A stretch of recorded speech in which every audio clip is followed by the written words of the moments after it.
para tu vida.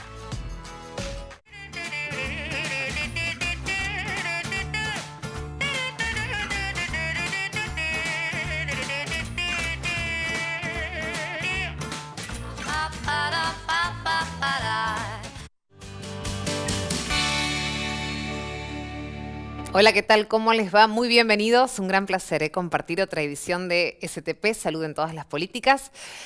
¿Qué tema el de hoy? Cuesta hasta nombrarlo, lo hemos pensado mucho, nos hemos animado a abordarlo. La muerte, de eso es lo que vamos a hablar. Y en relación a la muerte, los cuidados paliativos. En realidad ese es el tema que queremos especialmente desandar hoy. Pero lo cierto es que cuando planteamos la muerte, en la producción de STP también, ¿no? Nos genera como a todos. Nadie quiere saber nada con la muerte. Y resulta que todos vamos a llegar a ese momento y resulta que finalmente la muerte tiene que ver con la vida. Y hay ciertas instancias y cosas que sí tenemos que desmistificar o aprender o conocer o reconocer vinculadas a ese momento tan trascendental. Tal vez culturalmente, Occidente, nuestra cultura, nuestra forma de vida o los últimos tiempos ponen ciertos reparos a esto, ¿no? Vuelvo a decir, nadie quiere saber nada con ese momento y resulta que a todos nos llega o le llega a nuestra gente más querida.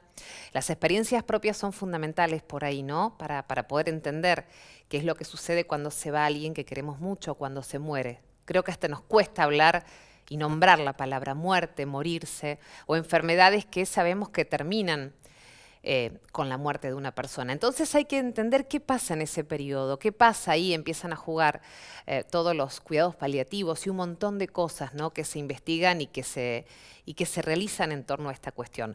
Es cierto que los cuidados paliativos no solamente aparecen al final de la vida de una persona, pueden aparecer mucho antes. Bueno, de esto vamos a hablar y tratar de entrar en un tema que definitivamente nos cuesta a todos, pero que bueno, es parte de la vida finalmente. Les propongo escuchar el testimonio del doctor Alejandro Alacia. Él es director médico del Hospice de Mar del Plata y con él empezamos a desandar este tema. Cuidados paliativos es un modelo asistencial que aborda el cuidado de una persona que está sufriendo, una persona y a su familia, que transitan una enfermedad que es incurable, no pasible de tratamiento y que está transitando la última etapa de la vida, ¿sí? Y lo hace desde una mirada integral, abordando diferentes dimensiones por la cual pueda llegar a percibir ese paciente ese sufrimiento, ya sea desde lo físico, desde lo social, desde lo espiritual, desde lo psicológico, por lo que incluye un abordaje de un equipo interdisciplinario que entienda y discuta acerca de las dolencias que está teniendo ese paciente. Cuando me toca asistir a un paciente que transita la última etapa de la vida, pienso en cómo me gustaría a mí ser cuidado. Y los cuidados paliativos dan herramientas que nos permiten en gran proporción controlar los síntomas de los pacientes. Y digo dolor porque la mayoría considera el dolor como un síntoma temeroso. En gran medida se puede controlar el dolor haciendo medidas muy sencillas y tomando analgésicos por boca. La medicina paliativa ha mejorado mucho la evaluación del paciente y de las necesidades paliativas y los síntomas se han mejorado muchísimo desde este tipo de abordaje. No solo desde esa mirada, sino desde lo psicológico y de lo espiritual, los cuidados paliativos abren el abanico a poder transitar una última etapa en la cual vos puedas reconciliar con cosas que tengas sin cerrar, en el cual la terapia de la dignidad que vos puedas afrontar con tu equipo te permita hacer un cierre de tu biografía y puedas ser vos la persona protagonista de tu propia muerte. Los cuidados paliativos necesitan ser insertados en todo modelo asistencial debido a que el envejecimiento de la población va a hacer que las enfermedades no transmisibles, las enfermedades crónicas empiecen a llegar a etapas más avanzadas y que requieran en algún momento una asistencia de un equipo interdisciplinario porque el paciente va a presentar una multiplicidad de síntomas o de molestias o de necesidades y requieren de ir trabajando de manera conjunta con los equipos primarios para que esa transición en algún momento sea más paulatina y el paciente perciba un acompañamiento más cuidado y más humano. Te pasa lo que a mí, que cuando escuchás a un médico, a un profesional de cuidados paliativos hablando de la muerte, cosa que a todos nos resulta así como un poco, mejor de esto no hablemos, ¿para qué si falta tanto? No es algo en lo que quiera pensar, pero cuando él te dice que todos podamos pensar cómo queremos ser tratados en esa instancia, en ese tiempo final, ¿no? Me parece que eso es algo que tiene que ver con evolucionar, con aprender derechos, con aprender todo lo que un montón de gente hace para acompañar en ese momento tan importante de la vida de las personas, que es cuando se están por morir, básicamente. Lo saludo con mucho placer al doctor Horacio Dillon, neurocirujano jefe del Departamento de Neurociencia del Hospital Alemán. ¿Cómo le va, doctor? Bien, muy bien, por suerte. Es re difícil hablar de la muerte. Hablábamos recién, previo al programa. Es difícil. ¿Por qué Y para nos un cuesta neurocirujano tanto? es poco marketinero hablar de la muerte, pero yo voy a hablar como médico, no como neurocirujano. ¿Y por qué nos cuesta tanto? Y nos cuesta, voy a ver un poquito sobre la conversación previa del cuidado paliativo. El cuidado paliativo es un camino que se abre contra otro camino que es el encarnizamiento terapéutico. Bien. Los Primera dos- gran distinción, entonces. Los dos llegan en un momento muy especial, que es el momento próximo a la muerte. Claro. En uno se tiene en cuenta las necesidades, la compasión, y en el otro, en el encarnizamiento terapéutico, hay otros factores que ahora, si quieren, lo vemos.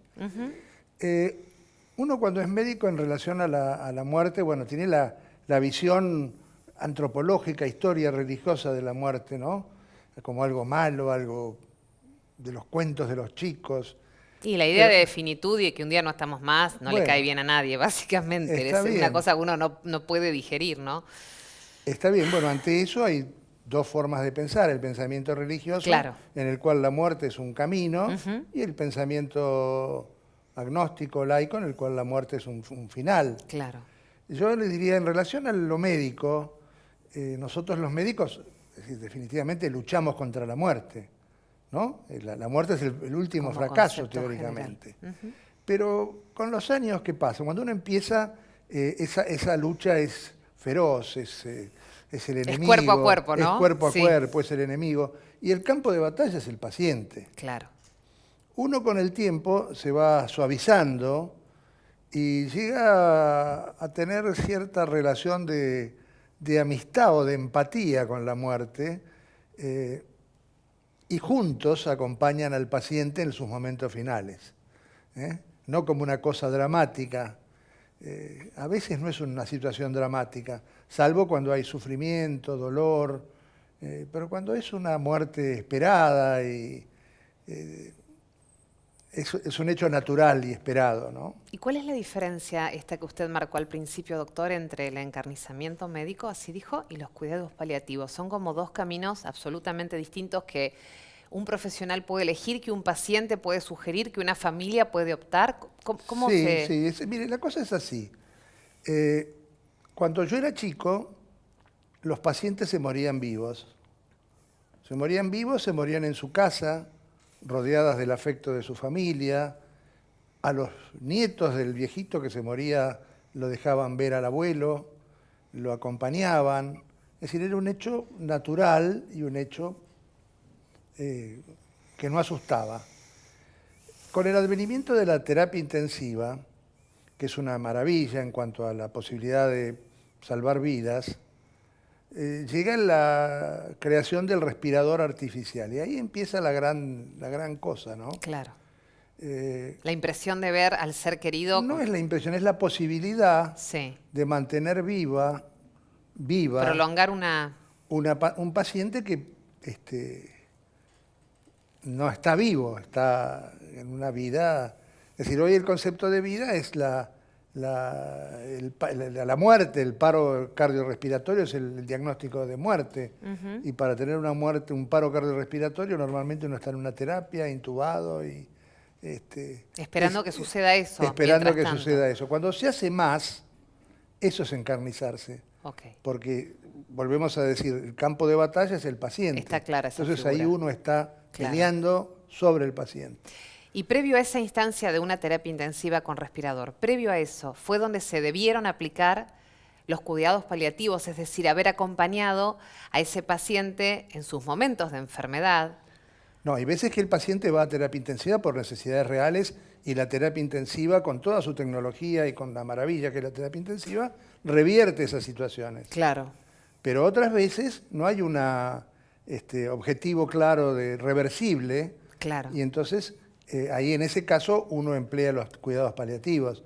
¿Qué es? ¿Cómo lo definimos, doctor? Y Eso bueno, le iba a es preguntar. acompañar al paciente. Lo primero que hay que tener es compasión, ¿no?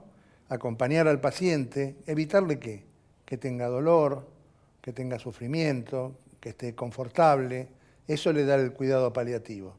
Y eso se lo da en función de un acompañamiento humano, porque el acompañamiento humano es fundamental, el tocarlo, el hablar, el llevarle a la familia, y un acompañamiento medicamentoso en base a medicaciones que le eviten el dolor y el sufrimiento. ¿Esto es parte de la formación de los profesionales médicos o digo de equipos especializados en este acompañamiento paliativo? En este momento sí. Hace muchos años el cuidado paliativo era relativo, ¿no? Porque No se por lo tenía mismo, con tanta... Claro, no se lo tenía porque la gente se moría en la casa, no necesitaba el cuidado paliativo. Ah, bien. Salvo Ese en cambio algunas... cultural instaló Claro, más aún, ¿no? claro. Hoy Digo, día, el tema de morir en su casa o morir en un hospital o en un centro morir médico. en un hospital ventilado, en una terapia, solo, muchos días, ¿no? Eso es la antípoda del cuidado paliativo. El cuidado paliativo se puede hacer en la casa o en el hospital o en la internación, ¿no? No es solamente en la casa. Hay pacientes que reciben cuidados paliativos durante su internación, pero es un tratamiento no agresivo, al contrario, es un tratamiento que acompaña, que protege, que cuida. Y entiendo que la voz del paciente, mientras tenga posibilidad de hablar o de opinar, es tenida como principalmente en cuenta, ¿no? El paciente tiene derecho a estar enterado de lo que pasa, derecho a estar enterado si se va a morir, no se va a morir.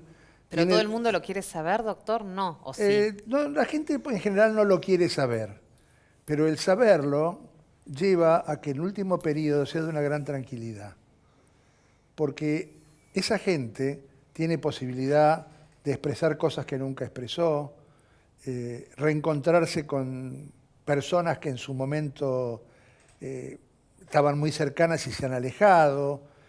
Tiene derecho a hacer esas cosas. Ustedes lo han visto, usted, digo, como médico a lo largo de su carrera, ha visto este trance del que está hablando, eso que sucede en los pacientes, ¿no? Sí, sí, lo he visto, lo he visto. Sin tener, a ver, hay otra gran diferencia entre el paciente que tiene pensamiento religioso y el que no lo tiene. Claro. No lo digo sí. En el sentido de hacer una defensa de una u otra posición. Está claro. Pero el paciente que tiene una esperanza en que una cosa suceda, está más tranquilo por ahí en el momento de morir. ¿Qué etapa particular, no? Ustedes de pronto los médicos tienen una cercanía a diario con la muerte. Como usted dice, tal vez evolucionan de querer pelearla al principio a intentar entender que en algún momento nos llega a todos y cómo hacemos para que ese trance sea lo mejor posible. Doctor, gracias por ayudarnos a pensar un tema que, le digo la verdad, hasta cuesta nombrarlo. Nos pasa eso, ¿no? Al resto de las personas que no estamos vinculadas tanto como ustedes. Pero entiendo que tenemos mucho que aprender sobre esto, ¿no? Bueno, me alegro si les ha servido y les ha resultado útil mi experiencia, ¿no? Mucho, mucho. Ha sido un gran placer escucharlo. Muy bien. Gracias, doctor. Los quiero invitar a escuchar otro testimonio más que nos parece sumamente interesante, el de María Carmen Rocha, que es licenciada en psicología y hablaba fundamentalmente de otros aspectos, como el doctor mencionaba recién, los emocionales, los anímicos, los psicológicos, todo eso que es fundamental en lo que se entiende como cuidados paliativos. Si pensamos cuando un bebé nace, podemos imaginar el quirófano lleno de gente, podemos imaginar a todos los profesionales, a toda la familia afuera esperando, ¿sí?, este paso a la vida, este nacimiento. Y generalmente, no tanto ahora, pero hasta no hace mucho, la muerte ocurría en soledad. Desde la psicología lo que se aporta o en lo que podemos ayudar es en el no sufrimiento emocional, o al menos intentarlo. Y si hay mucho sufrimiento emocional, poder acompañarlo. Este acompañamiento se hace pensando no solo en la necesidad, sino en el derecho, y en el derecho que tiene todo paciente y tenemos todos nosotros de la verdad. Verdad que asusta mucho a la familia, Muchas veces la familia no quiere que el paciente sepa la verdad, su verdad. Pensemos en esto, ¿no? ¿Cómo yo no voy a saber que voy a morir? En cuidados paliativos se trata de esto y de poder acompañar y de transitar esta situación de la mejor manera, pero más que nada pudiendo estar acompañado y acompañados de la verdad. Esta verdad que me va a llevar a mí a una despedida digna, a resolver situaciones que yo necesite resolver, a cumplir deseos que por ahí nunca pude cumplir y sobre todo de poder tener una mirada de la muerte diferente. Tratamos de ayudar al paciente a la aceptación. Para ello se requiere de profesionales que tengan una sensibilidad muy especial, que tengan una mirada de la vida y de la muerte también muy especial y una aceptación. Y poder en cierta forma hacer una celebración de esta despedida, de este encontrarse junto con toda la familia en las últimas horas de vida, para que los cuidados paliativos sean una necesidad y un derecho para todo el mundo, de que aún en la facultad o ahí ya inicie este proceso en los estudiantes, ¿sí? Que haya materias donde la muerte sea trabajada en cierta forma y puedan ellos mismos, los médicos, aceptar esta realidad para después hacer más fácil el camino, ¿no? Y poder aceptar que no siempre se puede curar. Si se puede curar, hay que curar. Si no se puede curar, hay que aliviar. Y si no se puede aliviar, hay que acompañar y consolar. Este es uno de los grandes conceptos, ¿no? Realmente de una sabiduría enorme, ¿no? La de María del Carmen, acercándonos a este modo de comprender ese paso que es el final de la vida de todos, ¿no? Y el derecho a saber que es el final, que cada uno de nosotros tenemos y nuestra familia también. El desafío es cómo acompañar al paciente y a la familia y hacerle de la manera más sanadora, ¿no? Esta despedida, este final de los tiempos. Voy a saludar al doctor Ignacio Maglio, que es abogado del Servicio Jurídico del Hospital Muñiz, de la Fundación Huésped y de Sanatorio Finoquieto. Me anoté todo, Ignacio, para no olvidarme nada. Un placer enorme recibirte. Muchas gracias, el placer es mío. Pensábamos recién, bueno, hablamos de lo médico, hablamos de lo psicológico, lo jurídico, entiendo, ¿no? Que en todo esto de los cuidados paliativos tiene un rol muy importante. Sí, claro, justamente se trata de decidir los finales de vida, digamos, el derecho a disponer del propio cuerpo. Ninguno de nosotros tuvo la posibilidad de decidir dónde y cómo nacer, pero digamos, yo estoy convencido de que existe un derecho que nos necesita a todos, que es la posibilidad de decidir dónde y cómo morir. Y esto se da en un contexto, digamos, cultural y antropológico donde hoy, como bien vos decías al comienzo, hay una gran negación, yo diría una negación hasta maníaca de la muerte, ¿no? Porque por un lado, como decía bien Horacio, a los chiquitos no les permitimos que vean morir o que acompañen morir a sus abuelos, y sin embargo, por otro lado, les compramos la última Play donde ven todos juegos de muerte y de destrucción. Y esta negación maníaca tiene que ver también con, digamos, el poco apego a ritos simbólicos que tienen que ver con el trance de la despedida, ¿no? Y con ocultar la muerte y el morir. Vos fíjate que en la medicina misma y en el derecho también la palabra muerte prácticamente no aparece. Las personas no se mueren en las historias clínicas. Las historias clínicas significan la muerte con palabras o con neologismos. Se habla de óbito. Claro. Y otra forma, por ejemplo, de referir la muerte es un párrafo tradicional que está en todas las historias clínicas de personas que murieron, que dicen que no respondieron a las maniobras de resucitación.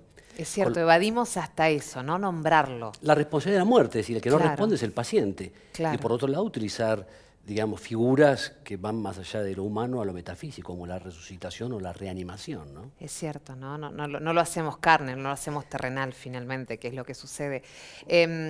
Ignacio, ¿cuál es el gran tema desde lo jurídico en estos momentos? Digamos, cuidados paliativos, ¿sobre qué ustedes especialmente en los distintos servicios jurídicos que conformás abordan o especialmente están estudiando ahora? Yo creo que hay dos temas centrales. Una cuestión tiene que ver con el derecho al acceso a la atención paliativa, no solamente en los finales de la vida, sino en la atención de lo que es la cronicidad avanzada. Claro. Vos fíjate que el mapa epidemiológico de países como Argentina hablan de que todos sabemos que vamos a morir y entre un 75 y un 80% de la población va a morir de una condición crónica Sí. avanzada. Es decir, la muerte no va a ser un suceso inmediato. No, no, no. Y uno puede decir que el viejo sueño de la salud pública, de tener una larga vida saludable, seguida de una muerte rápida y fácil, está aún lejano. Claro. Lo que decía también Horacio, el 60%, a ver, Finlandia, los países más justos y más equitativos, dieron vuelta a su estrategia sanitaria cuando se dieron cuenta que el 60% de los recursos sanitarios se gastaban en los últimos 60 días de vida de las personas. Con lo cual yo creo que las dos cuestiones, digamos, jurídicas importantes y bioéticas en la Argentina hoy tienen que ver, con un lado, con el acceso al cuidado paliativo, que si bien está expresado y está contenido dentro del programa médico obligatorio, no todas las instituciones y no todos los financiadores dan una cobertura integral para que, entre otras cosas, la gente pueda morir en casa, con atención paliativa, con control de síntomas, porque uno dice es fácil mencionar el derecho a que uno prefiere morir en casa rodeado de afectos y no de aparatos. Sin embargo, los sistemas tienen que poder sostener esto y hasta ahora esa es una asignatura pendiente. Y eso supone, digamos, también la incorporación de profesionales de distinta índole para poder aplicar los cuidados paliativos, digo, lo médico, lo estrictamente médico, pero entiendo que tal vez lo psicológico, tal vez un kinesiólogo que ayude, no sé, digo, todos los profesionales de la salud que requieran, ¿no? Sí, desde ya. La atención paliativa, como se conoce hoy a los antiguos cuidados paliativos, es una especialidad médica reconocida por la Organización Mundial de la Salud y reconocida también en nuestro país por el Ministerio de Salud. Ese es un aspecto. Y el otro aspecto creo que es muy importante, también a partir de lo que se denominó la ley de muerte digna en nuestro país, que en realidad es una modificación a la ley de derechos de los pacientes y en la última versión del Código Civil, es la posibilidad de que cada uno pueda tomar decisiones en los finales de vida. Esto creo que es muy importante. Que cada uno de nosotros pueda, sabiendo que va a morir y sabiendo que no vamos a morir rápido, sino que vamos a morir de una situación de cronicidad avanzada, que cada uno de nosotros pueda tomar esas decisiones anticipadas, que se llaman directivas anticipadas, para que los otros no puedan decidir sobre lo que nosotros realmente queremos en esos instantes, donde nuestro juicio, nuestra autonomía muchas veces puede estar limitada. Y acá creo que es muy importante también despejar que no estamos hablando de eutanasia o de homicidios o de ese tipo de cosas. El derecho a la muerte digna no supone, supone el permitir morir en paz, sin interferencias de ningún tipo, sin interferencias médicas, sin interferencias religiosas, sin interferencias, digamos, morales o jurídicas. Por eso creo que estos programas y tu compromiso, digamos, con la salud pública es justamente eso, que cada una de las personas pueda saber que tienen el derecho a poder decidir, inclusive rechazar tratamientos que cada uno de nosotros considere desproporcionados o extraordinarios o que atenten contra nuestra dignidad. Lo que sería el encarnizamiento médico, pero vivido tal vez del propio paciente, lo que considere que es muy invasivo, o en caso que el paciente no pueda decidir, la familia, digo, ¿se traslada esa responsabilidad a la familia? Sí, correcto. El nuevo Código Civil, en el artículo 60, claramente expresa lo que vos indicás. Si la persona no puede tomar la decisión, el allegado, el familiar, puede tomar esa decisión considerando los mejores intereses y los deseos de la persona que está en esa situación. Y no es necesario estar padeciendo una situación terminal o una enfermedad, digamos, de pronóstico con vida limitada. Yo creo que la mejor oportunidad para que nosotros podamos tomar una decisión tan importante es justamente esta, cuando estamos en pleno uso de nuestras facultades y cuando estamos con... Y yo respeto todas las condiciones, digamos, es decir, yo creo que para despejar cualquier hipótesis de eutanasia, porque la ley habla y prohíbe las prácticas eutanasias. A ver, ¿podemos entrar un poquito en eso, Sí, Ignacio? yo creo que es muy importante definirlo Sí. también. Es decir, la eutanasia hay una sola eutanasia, que es lo que se denomina la eutanasia activa directa. Es decir, la eutanasia es la muerte producida por un paciente a su requerimiento a través de la administración de un tóxico, digamos, o de un medicamento en dosis letal. Esa es la eutanasia. En muchos países del mundo está aceptada. Sí. En Latinoamérica recientemente se acaba de aceptar en Colombia. Ajá. Yo creo que algún día vamos a tener este derecho en la Argentina, así como hoy estamos discutiendo en los inicios de la vida el derecho a la interrupción, digamos, voluntaria del embarazo. Vamos a tener quizás algún día la posibilidad de discutir cuando, yo creo que en algunas situaciones, límites, cuando la vida realmente no vale la pena ser vivida, que es una carga para esas personas, el derecho a morir y el derecho a solicitar la eutanasia, yo creo que más tarde o más temprano va a ser un derecho, porque la vida, en definitiva, como decía Ramón Sampedro, no es una obligación, sino que es un derecho. Qué fuerte, no sé si es el debate que se viene entonces Sí, en claro. algún momento. Sí, sí. Bien, eso es algo que está todavía por debatirse y que en la Argentina no es legal. Pero ¿cómo se hace para acompañar el derecho de una persona o no provocar encarnizamiento médico, como decía el doctor Dillon recién, o entender la voluntad de los familiares de alguna manera de dejarlo ir, sin estar por eso quitándole la vida, Claro. matándolo, como decía usted, no es un homicidio. ¿En algún momento Claro. se respeta lo que está sucediendo de alguna manera? A veces no, a veces yo siempre digo que algo nos pasa, esto lo decía Gherardi, ¿no? Un gran maestro de la medicina. Él decía, algo nos pasa como comunidad si tenemos que pedirle permiso a los jueces para poder morir en paz, ¿no? ¿Y pero qué nos juega en ese sentido, doctor? ¿Qué es lo que nos pasa? Y yo ¿Tenemos creo que- miedo, tenemos Sí. apego a las leyes, tenemos culturalmente una decisión muy difícil tal vez que atravesar? Sí, yo creo que acá también campea lo que se llama el síndrome judicial, ¿no? Que yo no lo juzgo, lo comprendo, el temor de muchos médicos de pensar que el retiro del soporte vital o la abstención del soporte vital puede involucrarlos, digamos, una demanda en posterior. alguna demanda posterior. Esto es lo que se denomina síndrome judicial. Entonces esto provoca una situación que yo creo que es una tragedia sanitaria, que es lo que se denomina la de medicina defensiva. Es decir, hacer de más pensando, digamos, en la integridad profesional que en los mejores intereses del paciente. Aquí creo que para que le quede bien claro a la gente, no se trata ni de hacer ni de dejar, se trata de permitir morir. Yo creo que son 3 verbos simples, una cosa media shakespeariana, pero que permite, digamos, entender bien el mensaje. No se trata ni de hacer ni de dejar, se trata de permitir. Porque, digamos, uno puede pensar, y por lo menos esa es mi, digamos, mi preocupación, o mi interrogante, qué puede haber de digno en prolongar una agonía en forma penosa, gravosa e indigna. ¿Qué puede haber de digno en tratar de curar lo incurable? ¿Dónde está la dignidad manteniendo, y perdóname que lo diga así, cadáveres oxigenados? Qué fuerte esa última imagen, ¿no? Tal vez eso también es cultural, doctor, esa cuestión de retener, del temor a la pérdida, del proceso de entender que alguien que queremos mucho se va. Tal vez eso es lo que hace que lo retengamos. No sé, ustedes están en contacto permanente con familias en esa situación, ¿no? Sí, yo creo que hay muchas cosas, digamos. Es una época, hay un ethos, digamos, o una cultura, como decíamos antes, de ocultamiento del morir, de ocultamiento de la muerte, que tiene que ver, digamos, con ejes simbólicos que tienen que ver con el consumo, con tapar, digamos, lo que tenga que ver con el deterioro, con la exaltación de la juventud, con la cultura de la inmediatez, digamos. Entonces todo esto es un cóctel, digamos, que promueve el ocultamiento de la muerte y del morir, ¿no? Doctor, gracias por ayudarnos a pensar un tema que realmente a nosotros nos deja, quienes no estamos todos los días cotidianamente como ustedes en contacto con esto, nos deja así como pensando. Muchas gracias. Bueno, muchas gracias a vos. Bueno, ojalá se puedan quedar pensando como nosotros y hablando de un tema tan delicado, ¿no? Pero tan cierto y tan real como es la muerte, el final de la vida y cómo llegar y atravesarla de la mejor manera posible. Un placer como siempre. Nos encontramos la próxima semana en otra emisión de STP. Muchas gracias.